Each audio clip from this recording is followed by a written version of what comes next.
Ito yung mga bawal sa mga gustong ma-monetize sa Facebook Reels. Meron tayong tinatawag na prohibited formats. Yan yung mga type ng video na hindi pwede sa monetization. Ibig sabihin, hindi mo pagkakakitaan. Siguro guys, meron din mga nagtataka sa inyo kung bakit masipag naman mag-upload ng Reels. Madami din namang views, bakit hindi pa na monetize or bakit hindi pa na-i-invite sa ads on Reels?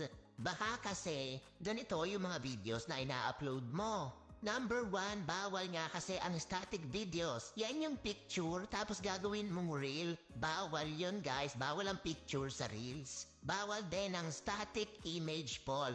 Yan naman yung reel o yung video na nilagyan ng question. Nilalagyan ng question para mag-comment ang mga tao. Kapag kasi madami nagko-comment, tataas din ng views, tataas din ng engagement. Bawal nga yun guys.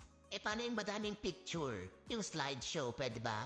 Bawal din po ang slideshow. Basta walang picture mga mare, bawal din ang looping videos. Yan naman yung mga videos na maigsi. Tapos ang gagawin mo, i-edit mo, paulit-ulitin mo lang yung videos para humaba. Hindi din pwede yon, paulit-ulit. Bawal din ang text montages mga mare. Yan naman yung videos na nakasteady lang tapos lalagyan mo lang ng text. Or mga sulat-sulat, ganun. Halimbawa yung naglalagay ng quotes, tapos ang magpapalit-palit lang is yung nakasulat. Tapos yung image naka-steady lang, bawal yun guys. Bawal din ang embedded ads. Ibig sabihin, wag mong ilalagay sa video mo or sa content mo yung mga ads na pineplay ni Facebook. Alam niyo yung mga ads na lumalabas sa mga video sa Facebook? Yun, wag niyo na nakawin, gagalit yun. Doon nga kasi kumikita si Facebook sa mga ads kaya bawal natin kunin yun. Pwede naman kayo mag-promote ng gusto nyong i-promote sa inyong content. Basta wag nyo lang kukunin yung ads ni Facebook para maging content nyo.